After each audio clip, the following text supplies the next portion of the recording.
ini semuanya serba tiba-tiba. Dan firman Tuhan sudah mengatakan bahwa segala sesuatu akan digoncangkan. Tentang berakhirnya pandemi ini tidak ada seorang pun yang tahu. Kita tidak bisa memaksa Tuhan harus menghentikan sekarang juga. Tapi kita harus yakin, saudaraku, bahwa sebagaimana firman Tuhan katakan bahwa Dia membuat segala sesuatu indah pada waktunya. Tuhan mau kita belajar percaya bahwa di tengah-tengah situasi yang sulit, Tuhan adalah Tuhan yang tetap pegang kendali atas kehidupan kita. Apapun keadaan yang terjadi, Tuhan Yesus ada bersama dengan kita. Tuhan yang pernah menolong kita di waktu yang lalu adalah Tuhan yang sama yang menolong kita di hari ini. Hasil akhir bukan di tangan corona. Hasil akhir tetap di tangan Yesus Kristus. Dialah Tuhan yang berdaulat. Dialah Tuhan yang tetap pegang kendali atas kehidupan kita.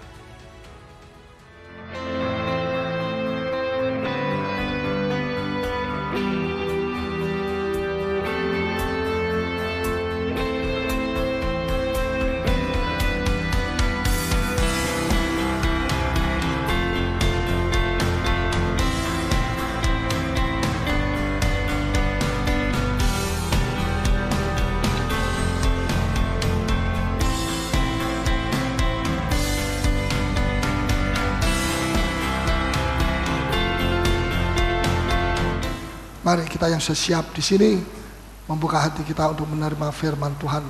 Yohanes 21. Judul firman-Nya adalah yang gagal tidak gagal lagi.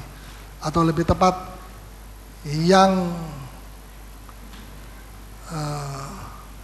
gagal tidak gagal lagi. Yang dilarang tidak lagi dilarang. Artinya Allah memberikan kepada kita pintu yang besar untuk kita masuk di dalamnya. Sebab ada banyak perkara di dalam itu yang Allah sediakan bagi kita. Yohanes 21. Pasal 21 ayat yang pertama. Tolong bacakan. Ya. Kemudian Yesus menampakkan diri lagi kepada murid-muridnya di pantai Danau Tiberias. Dan Dia menampakkan diri sebagai berikut. Ada orang bertanya, kalau orang Kristen mati tidak langsung masuk Firdaus. 40 hari keliling-keliling di dunia, contohnya Tuhan Yesus. Di dalam Alkitab tidak pernah diberitahukan bahwa orang yang di dalam Tuhan meninggal dunia, kemudian 40 hari kemudian baru dia masuk Firdaus. Ya, sudah Tuhan Yesus bilang kepada orang yang mati di sebelahnya dia, yang disalib di sebelahnya dia, hari ini kamu akan ketemu dengan saya. Hari ini kamu akan bersama-sama dengan aku di Firdaus. Hari ini, bukan 40 hari lagi baru kamu ketemu ya dengan aku. 40 hari tidak tahu dari mana, keliling-keliling. Ya, apa sebabnya Tuhan Yesus mesti 40 hari kemudian? Itu sudah dirancang oleh Bapa sejak dunia diciptakan, entah berapa triliun tahun cahaya sebelumnya ini. Ya, mengapa Tuhan Yesus mesti baru 40 hari kemudian baru masuk di dalam Firdaus bersama dengan Bapa? Karena Tuhan Yesus punya misi. Apa misinya? Mendatangi rasul-rasul yang sudah kecewa, ada yang sudah mundur, Yohanes 21 ini mundur kembali ke dunia. Ya, ada yang ya seperti Thomas tidak percaya, setengah emosi, dia bilang kalau saya tidak melihat dan memasukkan jari saya di dalam lubang di tulang rusuknya Tuhan Yesus, saya tidak percaya bahwa dia bisa hidup. Itu hanya halusinasi. Dan macam-macam masalah. Orang kalau tidak percaya selalu punya alasan, ya. Dan selalu disuplai oleh iblis alasannya supaya dia tidak percaya bahwa janji Tuhan itu ya dan amin. Ya, saudara. Nah, jadi Tuhan Yesus mendatangi Petrus, mendatangi Maria Magdalena, Maria yang lain, ibunya Tuhan Yesus juga diperhatikan. Murid 11-12 murid-murid yang ketakutan berada di dalam rumah daripada Maria yang lain lagi. Ini ada banyak Maria. Ini Maria adalah Maria yang punya rumah besar yang di situ seringkali dipinjam oleh Tuhan untuk mengadakan perjamuan suci, dan termasuk perjamuan suci yang terakhir sebelum berapa jam lagi dia akan ditangkap oleh tentara Roma, oleh Yudas. Ya, jadi Tuhan Yesus mendekati mereka semua, memberikan satu kekuatan yang baru, penghiburan. Janji Tuhan dinyatakan bahwa Tuhan tidak pernah berdusta dan tidak ada kecurangan di dalam Tuhan, di dalam Bapa.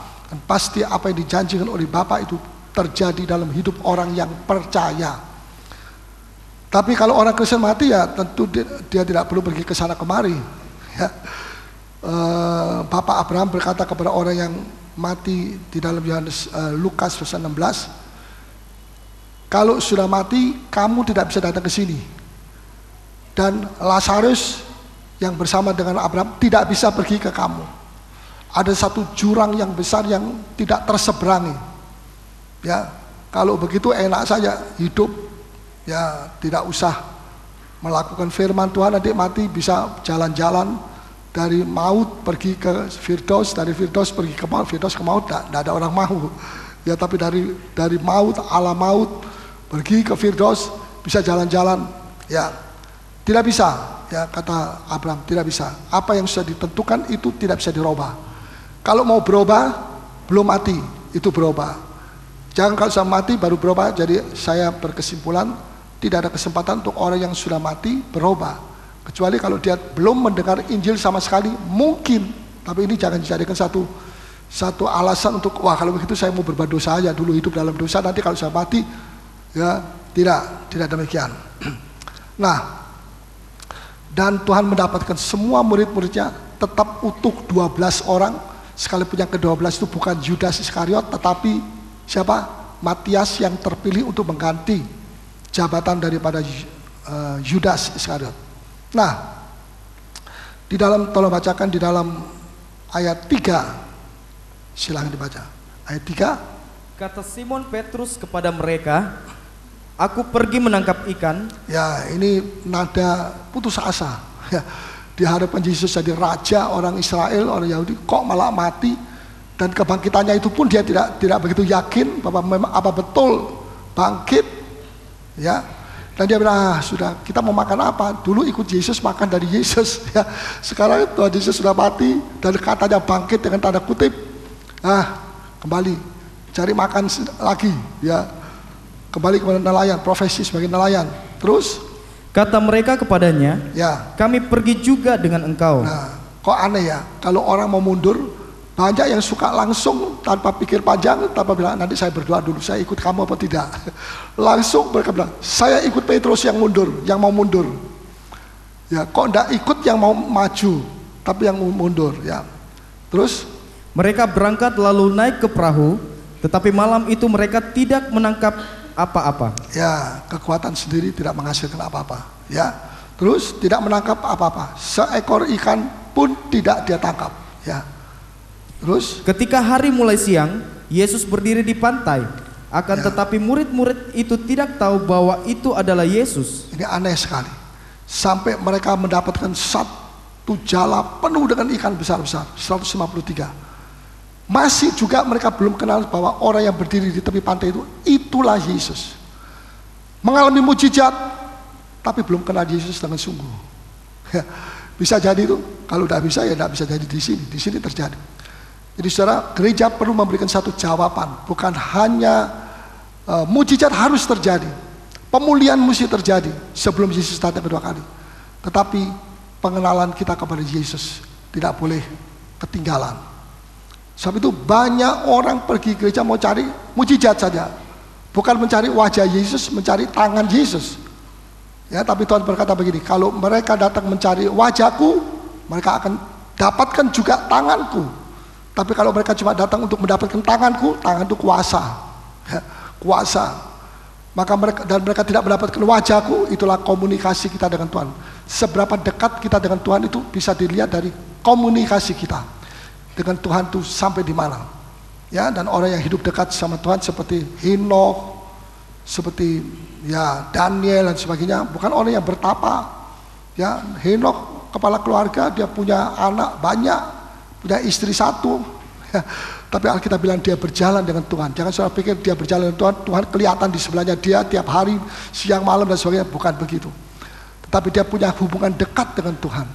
Dan dia selalu bercakap-cakap, rohnya bercakap-cakap. Kalau ada sesuatu yang dia mesti mengambil keputusan, dia tanya dulu sama Tuhan. Ya, dan seterusnya dan seterusnya. Puji Tuhan. Terus kata Yesus kepada mereka, hai anak-anak, ya, adakah kamu mempunyai lauk pauk? Adakah makanan pagi, lauk pauk? Ya, terus jawab mereka, tidak ada. Jujur, tidak ada. Memang mereka tidak punya apa-apa, Mereka justru mereka mengatakan tidak ada apa-apa. Terus? Maka kata Yesus kepada mereka, tebarkanlah jalamu di sebelah kanan perahu. Ya, sebelah kanan. Terus? Maka akan kamu peroleh. Lalu mereka menebarkannya dan mereka tidak dapat menariknya lagi karena banyaknya ikan. Karena banyaknya ikan besar-besar lagi. Sekali demikian jalannya tidak robek. Ya, dalam Lukas pasal 5 itu penangkapan ikan yang pertama juga banyak tapi kecil-kecil. Ya, dan jalannya robek. Ini tidak. Ya, terus. Maka murid yang dikasih Yesus itu berkata kepada Petrus, itu Tuhan. Itu Tuhan. Sampai sudah dapat mujizat, sampai dapat ikan banyak, belum kenal siapa yang berdiri di tepi pantai itu, di tepi danau Tiberias.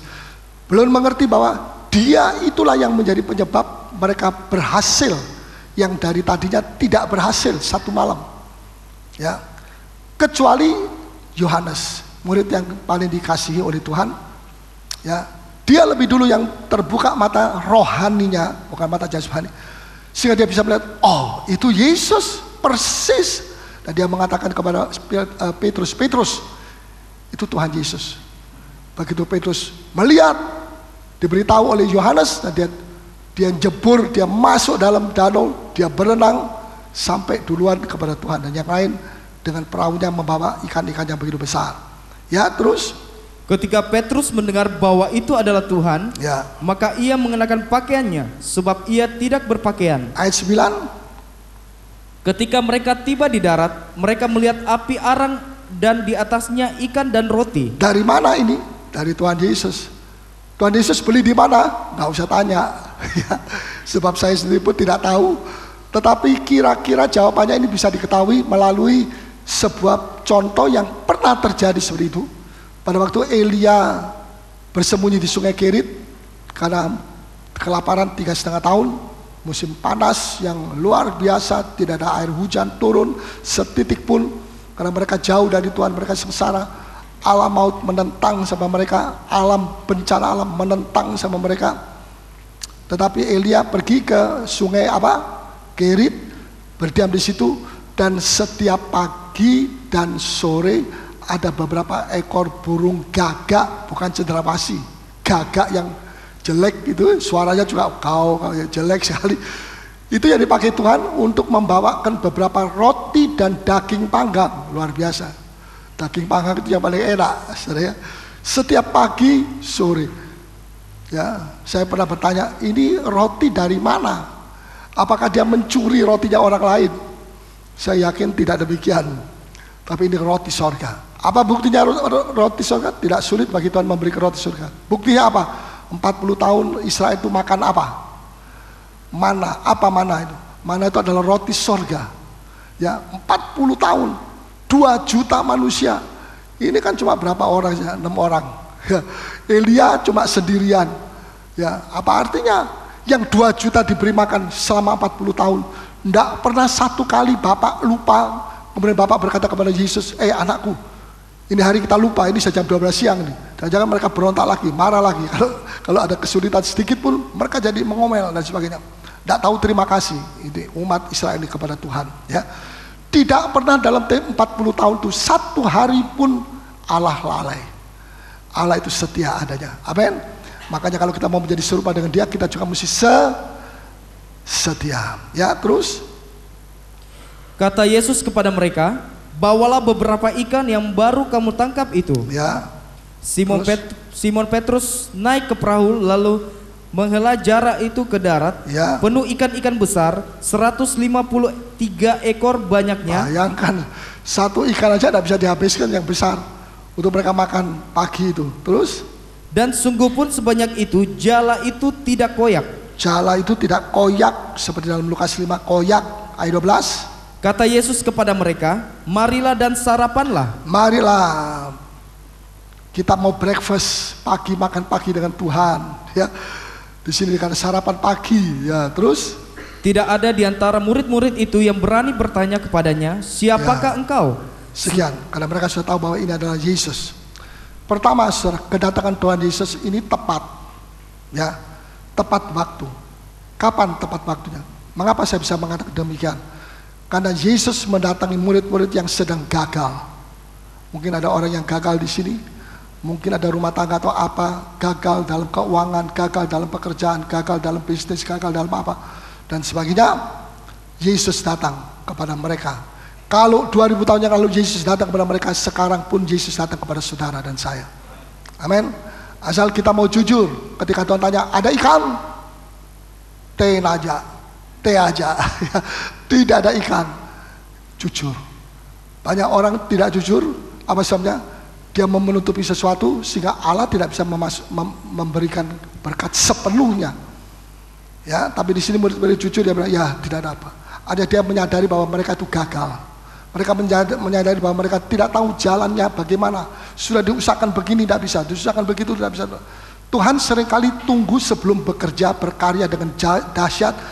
Tunggu sampai manusia mengaku aku gagal, aku tak berdaya. Dalam nyanyian itu dalam 2 Korintus, pada saat aku tidak berdaya, kuasamu sempurna di dalam aku.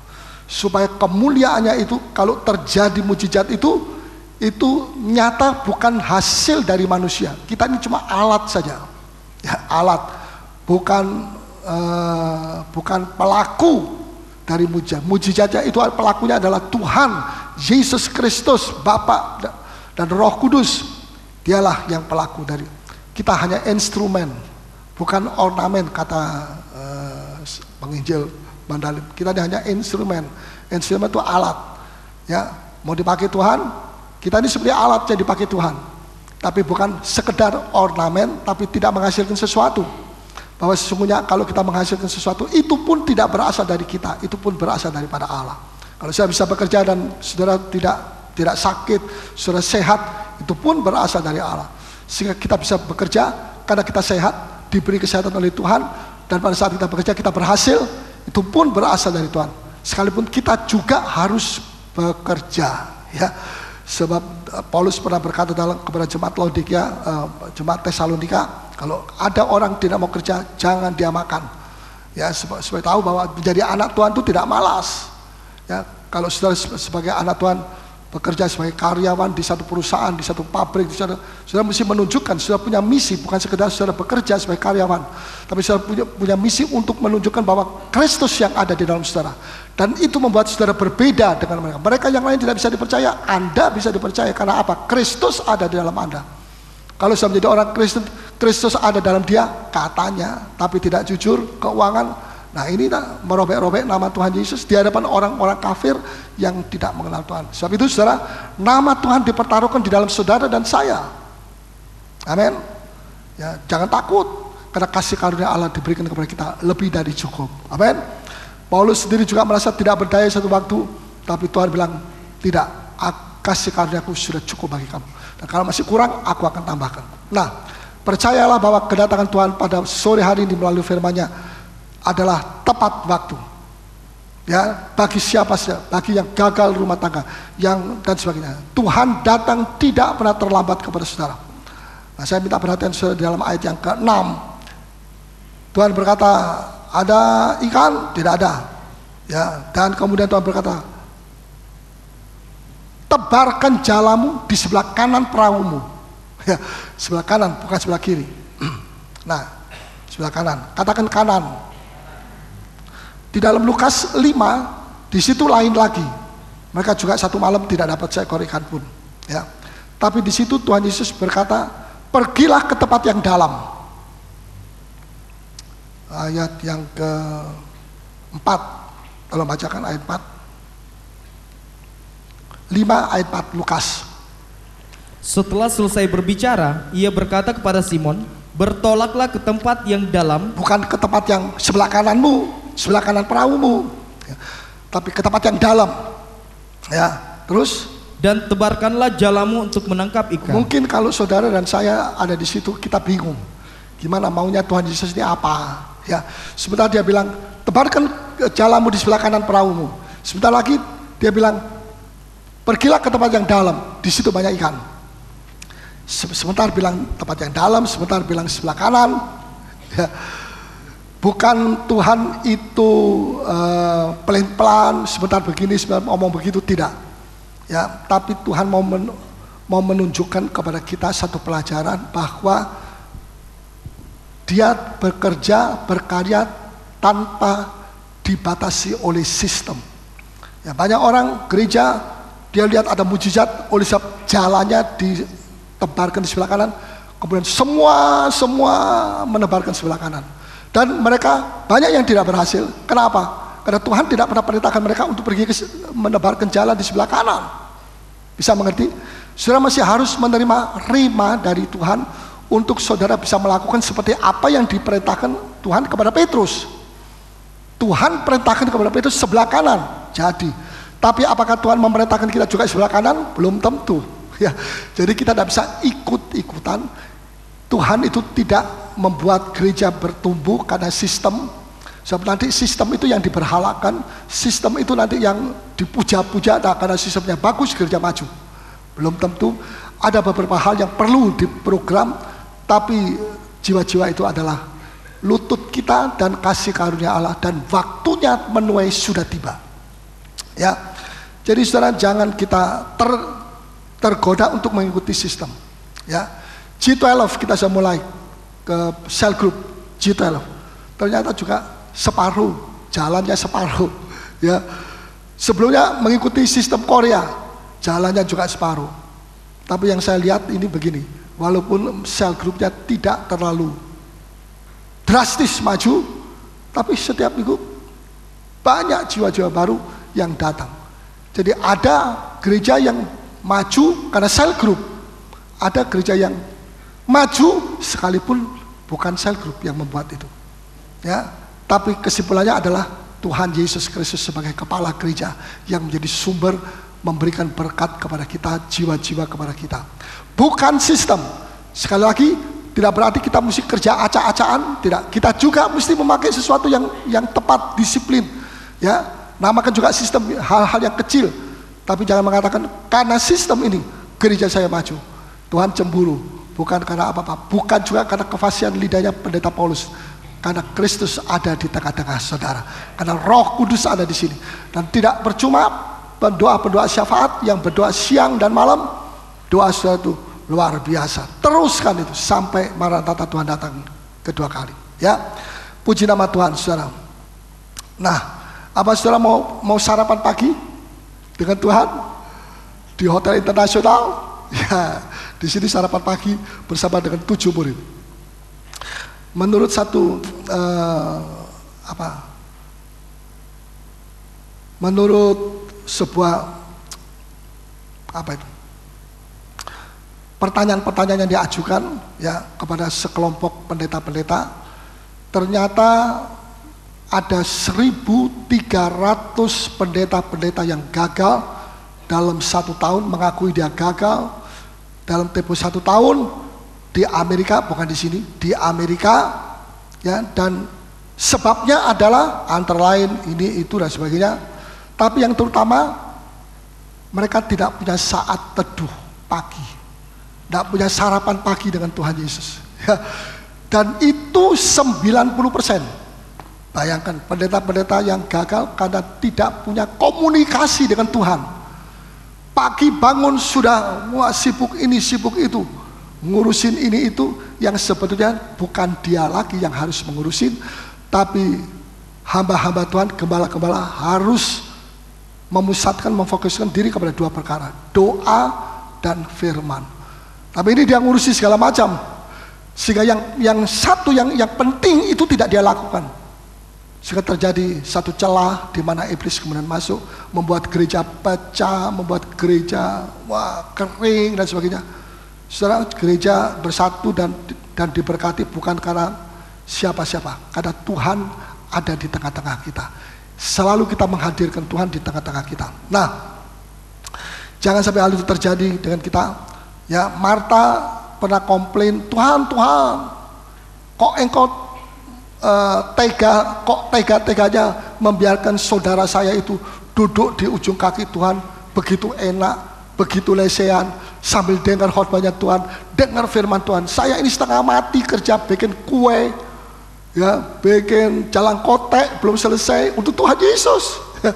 Tuhan Yesus itu tidak mengatakan, Oh kalau gitu, Maria, ayo cepat kamu bangun. Bantu adik kakakmu, bikin jalan kotak sampai itu untuk saya juga. Ya, tidak. Tuhan bela kepada Maria. Tuhan tegur kepada Marta. Ini sesuatu yang tidak masuk akal. Kita mesti terima apa yang tidak masuk akal di hadapan Tuhan. Ya. Dan tapi Tuhan membela kepada Marta. Marta. Siapa nama Marta di sini? Bukan Marta. Marta, kamu susah dan khawatir akan banyak perkara. Sedangkan satu saja yang penting. Dan itu bagian terbaik yang tidak bisa diambil oleh orang lain. Yang sudah diperoleh Maria. Ya. Dan inilah hidup kekal. Sudah luar biasa. Ya. Kalau saja seorang pelayan Tuhan atau seorang hamba Tuhan dia fokus kepada yang satu itu, ya, komunikasi dengan Tuhan, lebih dekat dengan Tuhan dan sebagainya, maka banyak perkara yang terjadi dalam jemaat itu akan diselesaikan oleh Tuhan sendiri. Sekarang kita menyelesaikan, saya mau menyelesaikan, misalnya saya kasih contoh, saya mau menyelesaikan, pusing 7 keliling. Itu pun belum selesai, betul. Tapi yang rugi adalah waktu saya yang mesti duduk di ujung kaki Tuhan itu hilang. Akibatnya saya berkhotbah, banyak orang tidur dan mengantuk dan mendengkur. Untuk baik kalau tidak mendengkur. Ya, tapi saya lihat di sini tidak ada yang mengantuk. Ya, saudara, karena itu saudara perlu mendoakan kepada gembala saudara supaya tetap tekun duduk di ujung kaki Tuhan. Ya, gereja maju. Bukan karena pendetanya, bukan karena siapa, karena Yesus Kristus. Coba saya ingin bacakan sedikit Lukas pasal yang ke-10. Lukas pasal yang ke-10 ayat yang ke-38. Ya, 38. Ketika Yesus dan murid-muridnya dalam perjalanan, ya, tibalah ia di sebuah kampung. Seorang perempuan yang bernama Marta menerima dia di dalam rumahnya. Ya. Perempuan itu mempunyai seorang saudara yang bernama Maria. Maria ini duduk dekat kaki Tuhan dan terus mendengarkan perkataannya. Ya. Sedang Marta sibuk sekali melayani. Ini satu bagian yang terbaik yang kata Tuhan kepada Maria, bukan Marta, ya. Duduk, ya. Maria ini duduk dekat kaki Tuhan dan terus, ya, luar biasa, terus mendengarkan perkataannya. Sedang Marta sibuk sekali, bukan cuma sibuk, ada sekalinya di situ, sibuk sekali, ya. Terus ia mendekati Yesus dan berkata, ya, Tuhan, tidakkah engkau peduli bahwa saudaraku membiarkan aku melayani seorang diri? Ya, mintanya dibela. Tuhan bela saya dong. Jangan biarkan saya begini. Seolah-olah begitu ya hati daripada Marta. Terus? Suruhlah ia membantu aku. Ya, kalau aku yang suruh tidak mau dia. Ya, terus? Tetapi Tuhan menjawabnya, Marta, Marta, ya, engkau khawatir dan menyusahkan diri dengan banyak perkara. Banyak perkara. Kamu khawatir banyak perkara. Seorang pendeta mengatakan apa rahasia seorang pendeta bisa diberkati Tuhan? Ya, yaitu menyerahkan segala banyak perkara kepada Tuhan. Ya, terus? Tetapi hanya satu saja yang perlu. Ya, yang satu saja, duduk di ujung kaki Tuhan. Itu perlu, jangan ditinggalkan. Bangun pagi, minum kopi, berangkat dan tidak pernah berdoa dan minta naung. Ya, kebiasaan saya bangun pagi, kemudian saya berdoa, istri saya juga berdoa sampai 1 jam kurang lebih, jam 7 kami bangun.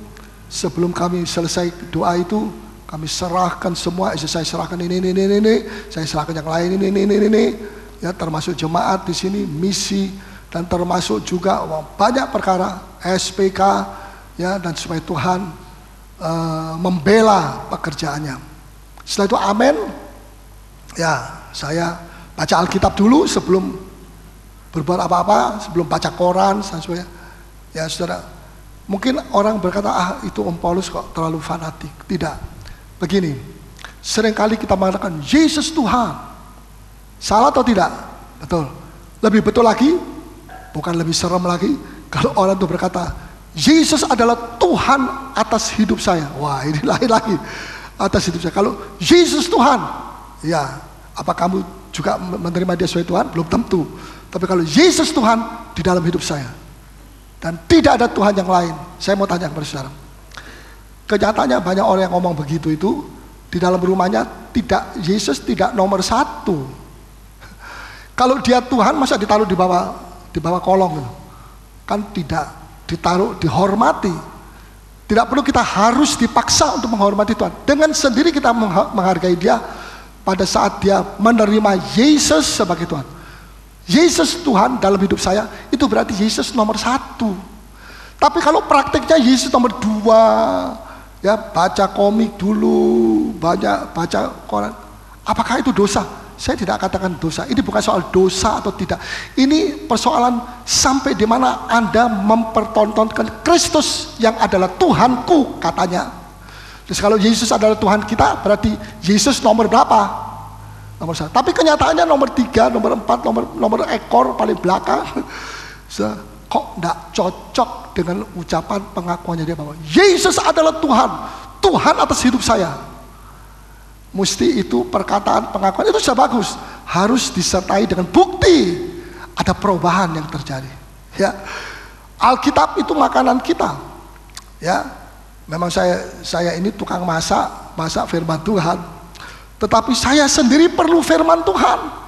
Jadi kalau saya baca pagi setelah berdoa, saya baca 1-2 pasal begitu. Itu bukan untuk konsumsi kepada saudara, bukan jadi bahan khotbah untuk saudara.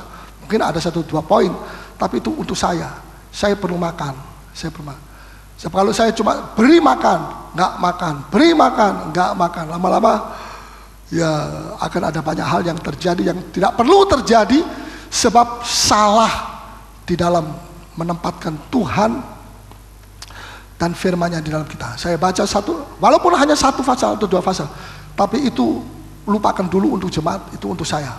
Saya perlu dikuatkan. Ya, sebagai gembala saya perlu dikuatkan juga, karena gembala itu juga manusia. Ya, saudara, kasih karunia Tuhan membuat kita berada di sini saat ini. Nah, saudara-saudara, ini sangat penting sekali untuk kita mengerti. Ya, dan marilah pengakuan kita harus disertai dengan tindakan sikap kita sehari-hari di rumah kita, di pekerjaan kita, di pabrik, menghadapi majikan kita, menghadapi karyawan, menghadapi pendeta, menghadapi siapa saja. Apakah pada saat saudara menghadapi itu dan saudara bekerja di kantor sebagai Yesus nomor 1 atau nomor berapa? Ya, itu saudara sendiri yang bisa menjawab. Nah, saudara-saudara, ada pertanyaan, bagaimana dengan perminyakan? Karena dia disodori minyak, katanya. Kemana-mana harus bawa minyak. Ada orang kasih istri saya juga minyak 1 bungkus, banyak. Ya. Saudara, perlu saya sebagai gembala menjawab ini. Kalau tidak nanti terjadi chaos dan satu bilang oke, yang saya mau tidak bisa, nanti ribut. Ya. Kita mesti ada kesatuan. Kita kembali kepada back to the Bible, kembali kepada Alkitab. Apa kata firman Tuhan tentang minyak itu? Pertama, saudara, Yesus tidak pernah pakai minyak untuk menyembuhkan orang sakit. Kalau tidak percaya, baca sendiri, jangan saya yang bacakan. Baca Matius sampai Yohanes, 1 kali pun tidak pernah pakai minyak. Ya, yang kedua, kita tidak harus bergantung kepada minyak atau sapu tangan atau apa. Kita mesti bergantung kepada Yesus, kepada iman kita kepada Dia, kepada janjinya Tuhan, dan Tuhan berkata, di dalam aku tidak ada kecurangan. Kalau orang janji mungkin tidak ditepati, kalau ditanya kenapa kamu tidak menepati, ya saya lupa, atau aduh saya sibuk sekali pada saat itu, tidak bisa. Perlu dijamin oleh sesuatu supaya perkataan kita itu benar, bisa dipertanggungjawabkan. Tapi kalau Tuhan berkata tidak perlu dijamin oleh siapa. Perkataannya Dia itu sendiri sudah menjadi jaminan untuk kita tidak perlu ragu-ragu dan tidak perlu khawatir. Ya, saudara, jadi Tuhan Yesus, satu waktu Paulus dia menginjil di satu tempat, kemudian ada orang sakit di sana, ada orang sakit di situ, di kota-kota lain. Ya, Paulus bilang, aduh, aku tidak bisa pergi ke sana. Ya, karena jaraknya tidak ada pesawat jet, belum ada pada waktu itu, bus belum ada, aku mesti jalan kaki dan sebagainya. Ya, tapi oke, supaya mereka mendapatkan titik kontak ini, dia dapat pewahyuan dari Bapa. Ya, ini sapu tangan saya tumpangi tangan dalam nama Yesus. Orang yang ditumpangi ini jadi sembuh. Bawa kepada orang itu, ditumpangkan tangan, ditaruh di atas, jadi sembuh. Sembuh betul.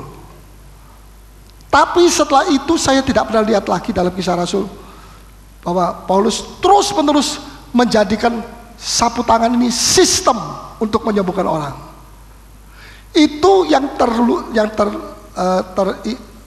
tertulis di dalam Kisah Rasul. Itu yang pertama dan yang terakhir, dan setelah itu saudara tidak bisa menemukan lagi satu ayat di mana Paulus masih menggunakan sapu tangan. Itu saatnya Tuhan memberikan rema kepada dia. Nah, kalau saudara tidak terima, jangan saudara niru-niru Rasul Paulus. Kalau saudara dapat terima, ya saya dapat keyakinan Tuhan. Berhubung ada alasannya jauh dan sebagainya, saudara bisa memakai sapu tangan. Ya, tetapi tidak pernah sapu tangan dijadikan sistem yang harus dipatenkan dan sebagainya. Ya, saudara, hal yang lain, misalnya ada perempuan meleleh darah, sudah tahu. Ya, di dalam Injil Matius, Markus, Lukas juga ada. 12 tahun dia meleleh darah, pendarahan terus tidak bisa stop. Ya. Dan pada waktu itu dia punya iman. Nah, ini perbedaannya dia dengan orang-orang lain. Ya, kalau dia bisa memegang ujung jubah sembuh, aku juga bisa. Kalau ada iman seperti dia, ya, imannya bagaimana? Pada waktu begitu banyak orang Yesus di tengah-tengah kerumunan itu, dia seorang wanita yang lemah. Bayangkan 12 tahun kehabisan darah, keluar darah, masuknya dan keluarnya mungkin lebih banyak keluarnya. Ya, berarti dia sudah lemah. Tapi dia punya iman begini. Dia bilang, kalau saja saya bisa pegang ujung jubahnya, karena dia mungkin jalan tidak kuat, waktu itu mungkin dia jongkok. Ya, dia jongkok.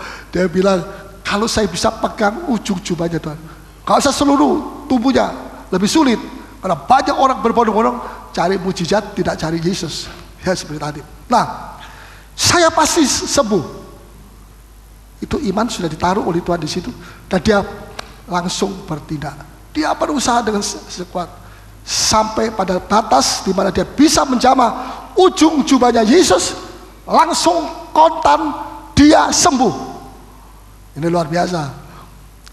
Kemudian Tuhan bilang, ada satu tenaga yang keluar dari saya. Siapa yang menjamah saya? Murid Tuhan bilang, siapa tahu?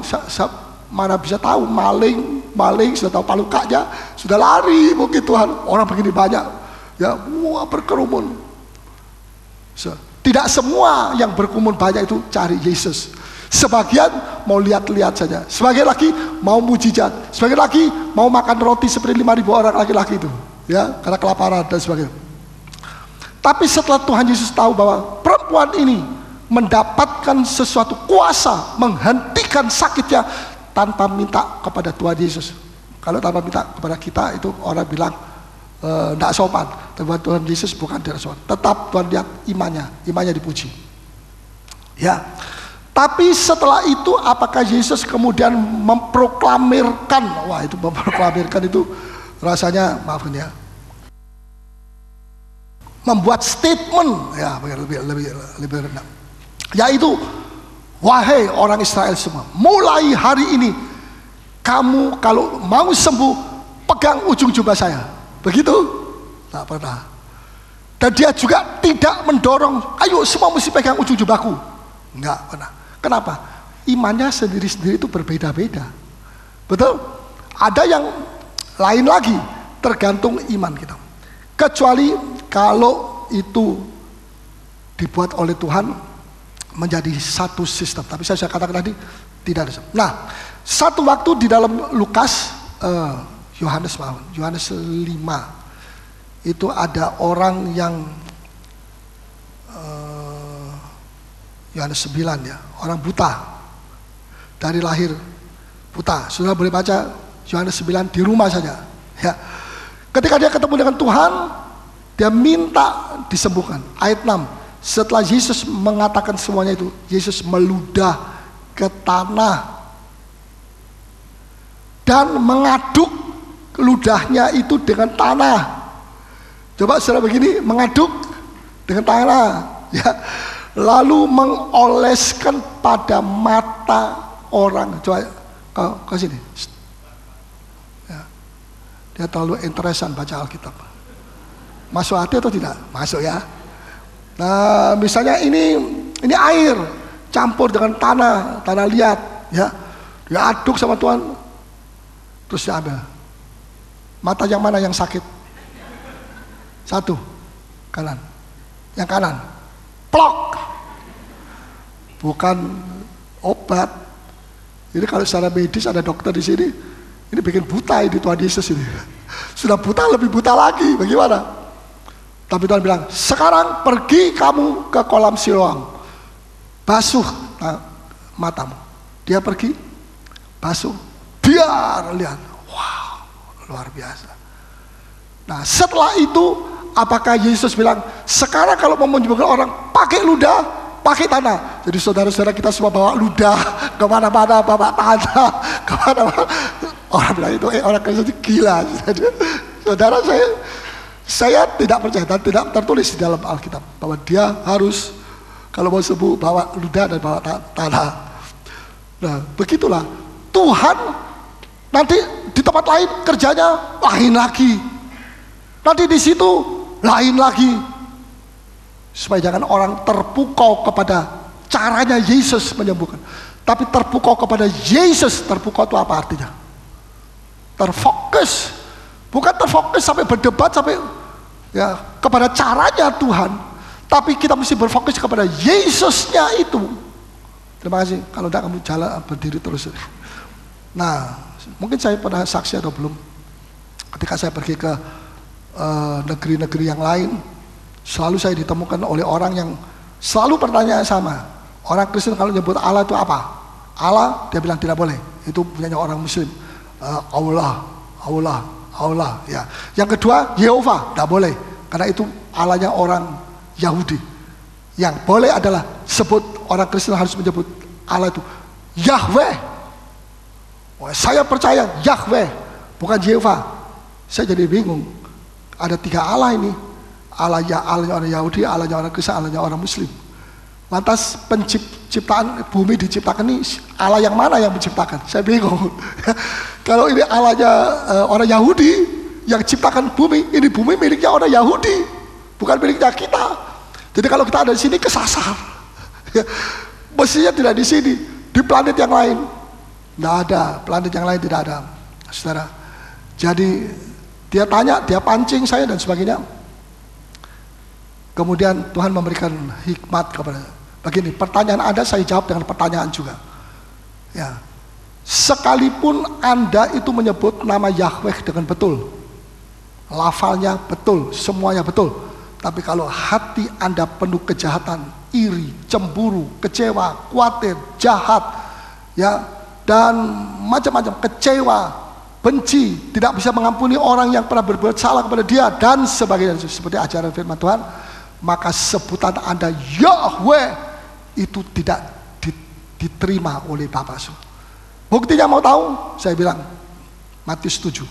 Bukan orang yang menyebut Tuhan, Tuhan, Yahweh, Yahweh masuk surga, tapi orang yang melakukan menyebut Tuhan, Allah atau apa saja, tapi juga melakukan kehendakku.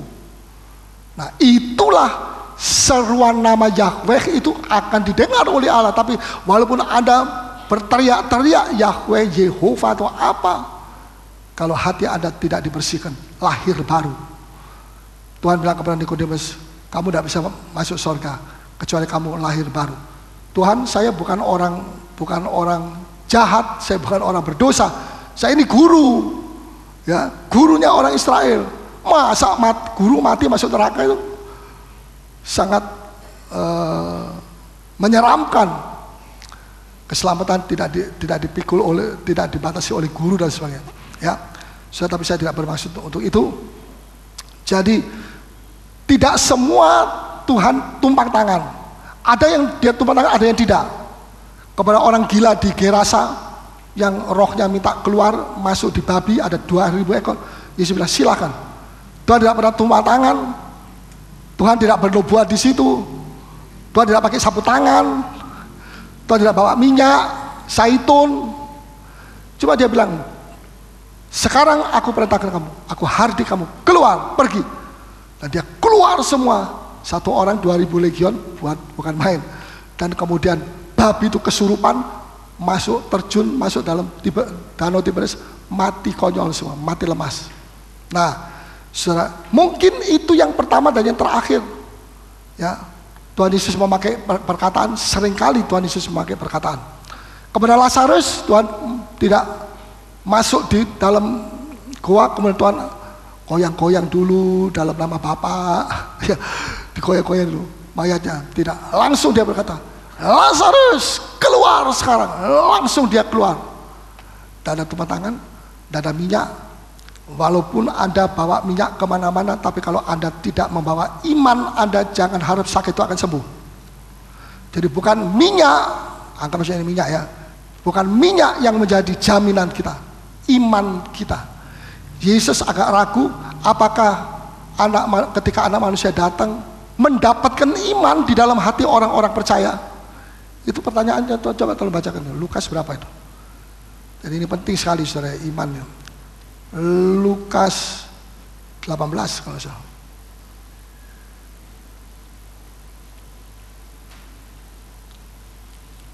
Siapa yang dapat duluan? Boleh. Tentang hakim yang jahat. Hakim yang jahat. Perempuan janda yang berapa? Nah, dengar saya. Coba tolong. Apa? 14. Ya, oke. Berapa?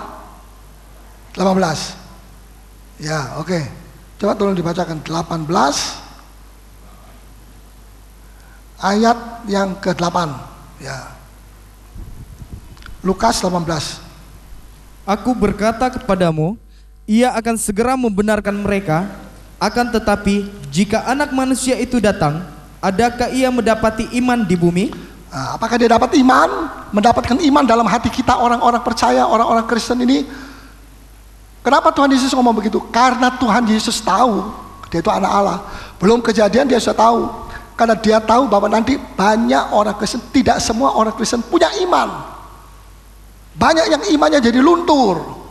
Sebab itu Tuhan mengingatkan cara halus dengan pertanyaan. Kalau anak manusia datang, itulah dia sendiri Yesus. Apakah dia bisa menemukan banyak iman di dalam hati orang-orang percaya? Ada saudara dan saya. Karena ini penting sekali. Ya, kesimpulannya tentang minyak, jangan kita berfokus kepada minyak. Saya tidak larang, tapi harus ekstra hati-hati. Sebab kalau tidak, minyak itu bisa jadi berhala. Ya, dan bisa menjadi sesuatu yang negatif, ya, sesuatu cara yang diresmikan pun tidak. Tuhan mau supaya kita berfokus tidak kepada minyak tapi kepada Yesus. Minyaknya sendiri tidak salah, hatinya yang salah, hati manusianya yang bawa itu. Jangan sampai jadi berhala, jangan sampai seperti jimat-jimat. Kalau kita perlakukan dia seperti memperlakukan jimat, ya itu sama saja. Walaupun mulut kita tidak mengatakan ini jimat, ini dan sebagainya. Bagaimana sikap kita, itu yang penting. Ya, hati kita bagaimana, jangan sampai memberhalakan. Tentang minyak itu ada tertulis dalam Yakobus pasal 5. Coba tolong bacakan sedikit ini. Yakobus 5. Ya, ini sedikit pengajaran supaya saudara kuat kalau menghadapi isu-isu dan sebagainya tentang minyak, tentang apa, ya. Kita punya jawaban atas firman. Yakobus 5 ayat 14 dan 15. Ya. Kalau ada seorang di antara kamu yang sakit, ya, baiklah ia memanggil para penatua jemaat, ya, supaya mereka mendoakan dia serta mengoleskannya dengan minyak dalam nama Tuhan. Ya. Ayat yang ke-15. Dan doa yang lahir dari iman akan menyelamatkan orang sakit itu. Ya. Dan Tuhan akan membangunkan dia. Ya, di sini ada kata minyak ayat 14 itu. Ya, dia serta mengolesnya dengan ini. Di sini hanya ada di sini minyak, ya. Tetapi yang penting kita mesti membawa iman kita kemanapun kita pergi, bukan tekanannya kepada minyak. Oke, yang terakhir tadi saya belum jelaskan, yaitu sebentar Tuhan bilang tebarkan jalamu sebelah kanan. Lain kali Tuhan bilang tidak, bukan sebelah kanan jalan. Ayo kita pergi ke tempat yang dalam. Sebab di situ nanti akan ada banyak ikan yang sudah dipersiapkan oleh Tuhan. Ya. Tidak perlu kita bingung, tapi ada pelajaran dari Tuhan. Apa pelajaran Tuhan? Apa? Taat. Mungkin hari ini Tuhan bawa kita pergi ke sebelah kanan, taat saja. Mungkin besok lusa Tuhan bawa kita ke tempat yang dalam, taat saja. Sebab dia lebih tahu dari kita. Tempat itu yang dia tujukan adalah tempat yang dia tahu di situ Bapak menyediakan sesuatu yang dahsyat. Dan kita diminta cuma taat saja. Ya, sudah beberapa hari yang lalu saya punya jari ini terjepit. Sakitnya bukan main, kayak mau dipotong. Terjepit. Nah, pada waktu saya terjepit itu saya bilang, Tuhan, apa maksudmu? Hampir saya mau ngomel, tapi untung tidak. Apa maksudmu? Saya percaya tidak ada satu kebetulan. Kenapa saya mengalami seperti ini?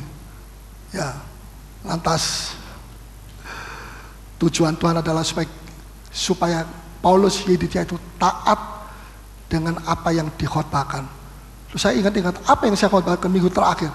Kamu mengkhotbahkan tentang misalnya untuk mengucap syukur. Misalnya mata yang satu sudah buta. Jangan kita, waduh Tuhan, kau tidak adil, kenapa kau begini, kau tidak mempermuliakan namamu. Tidak.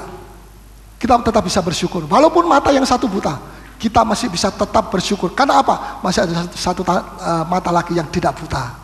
Masih punya dua kuping yang jelas. Masih punya mulut yang bisa ngomong baik. Masih punya hidung yang bisa napas tidak seperti Poso. Ya. Masih punya paru-paru, jantung sehat, usus 12 jari, ya ginjal, liver, hati, semua bebas, semua sehat. Cuma satu, misalnya ini, ya. Saya pernah berkata itu kepada orang yang di Jawa sana, cuma satu. Kecuali kalau dibalik, ya. Semua rusak, cuma satu yang tidak rusak. Itu pun kita masih bisa mengucap syukur, sebab kalau toh satu waktu kita meninggalkan dunia ini, tempat yang lebih baik sudah menunggu kepada kita, saya dan saudara. Jadi selalu kita punya hal yang positif, biarpun yang terjadi negatif, tapi jangan putus asa. Cari di kelilingnya yang negatif itu pasti ada yang positif. Dan positif itu atas dasar itu kita bisa mengucap syukur. Terima kasih Tuhan. Walaupun yang satu ini ada masalah, tapi saya masih punya banyak organ dalam tubuh saya, dari kaki sampai tangan bisa berbuat sesuatu, dengan otak yang masih bisa jalan yang baik. Terima kasih, karena saya masih mempunyai lebih banyak organ yang baik daripada yang sakit. Bisa nangkap saudara? Selalu Tuhan mau supaya kita mengucap syukur. Itulah yang Tuhan mau. Jadi pada waktu itu saya diingatkan Tuhan, saya bilang, ya Tuhan ampuni saya mengucap syukur sekarang. Karena saya masih punya 10 jari. Ya, saya pernah melihat ada orang tangannya 3 terpotong, kena mesin pabrik. Ya, saya masih punya 10 jari, bukan terpotong, cuma kena keluar darah. Ya. Terima kasih Tuhan, terima kasih. Tuhan mau supaya kita hidup tidak mengomel, tapi mengucap syukur kepada Dia. Nah, yang terakhir, dari gagal satu malam, sekarang tidak gagal. Dari membosankan hidup, kalau sudah gagal, bosan apa? Membosankan hidup yang membosankan, sekarang menjadi hidup yang tidak bosan, hidup yang punya gairah untuk melayani Tuhan dan sebagainya. Ya, yang tadinya ada bahaya, tempat yang ada bahaya sekarang tidak bahaya. Yang tadinya trauma sekarang tidak trauma. Yang tadinya ketakutan, tidak tahu takut apa, khawatir, tidak tahu apa yang dikhawatirkan, tapi selalu khawatir. Ya. Sekarang tidak lagi. Itulah yang Tuhan mau. Bukan sekedar 153 ekor. Itu kecil bagian, tapi mengubah hidup manusia, mengubah cara berpikir kita sebagai anak Tuhan yang diilhami oleh Roh Kudus dan Firman. Itu sangat penting sekali. Saya mau kasih contoh. Musa itu, apa yang ada pada kamu? Tongkat katanya. Nah, tongkat. Kalau mereka tidak percaya, bagaimana Tuhan? Orang Israel sendiri tidak percaya. Umatmu sendiri yang tidak percaya, bukan Firaun pertama. Ini saudara ya, kita mesti hati-hati. Tuhan bilang begini, kalau mereka tidak percaya, tongkat itu kamu buang ke tanah. Wah, berubah jadi apa? Ular. Wah, dia ketakutan, dia lari. Jangan lari, jangan takut. Pegang sekarang. Kalau pegang ular, lehernya sini, atau kepalanya, atau ekor. Kuis. Tapi tanpa hadiah. Mana yang dipegang? Sini. Ya. Sini. Tapi Bapak bilang, pegang ekornya. Bahaya atau tidak? Kalau ekor yang dipegang dia bisa matuk lagi. Bisa bulat di sini. Mati, tarik. Tapi Tuhan bilang tetap. Bukan di kepala, tapi bukan di leher. Tapi di ekornya. Bahaya Tuhan, aku akan buktikan bahwa waktu itu bahaya, sekarang tidak bahaya. Dan Musa nurut, dia pegang, berubah jadi tongkat yang mati lagi. Tapi Tuhan mau tunjukkan bahwa yang tadinya bahaya, sekarang tidak bahaya. Kalau Tuhan ada bersama. Yang tadinya suka kecewa, sekarang tidak kecewa. Amin. Yang tadinya tidak boleh dibangun, sekarang akan boleh dibangun. Amin. Nah, itulah mujizat daripada Tuhan yang Tuhan mau berikan kepada jemaat ini. Marilah kita banyak berdoa sebab Tuhan itu baik adanya. Mari kita bagi diri semakin datang kepada Tuhan.